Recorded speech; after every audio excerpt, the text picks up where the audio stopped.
I am the Tofu Golem. Please enjoy the video. You already have Premiere Pro open and a sequence ready. First, select the exact audio clip in the timeline and make sure other tracks are locked so you won't change them by accident. Then switch to Effect Controls. You need access to the clip's volume property. Once there, reveal the level parameter and set your playhead where the fade should begin. This gets you from setup straight into editing without unnecessary steps. Start the fade now by adding the first keyframe at the start point. Now create 2 keyframes on volume, one at the moment the fade starts and another where you want the audio to be fully low or silent. To set silence, drag the second keyframe down to around -100 dB or use infinity if you prefer.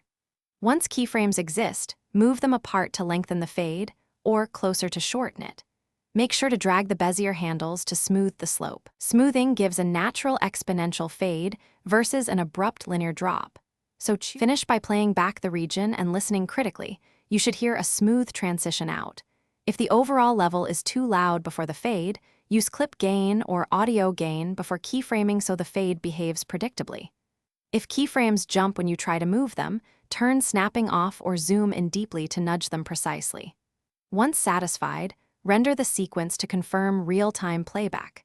This completes the fade. Make sure to save your project so you don't lose the changes.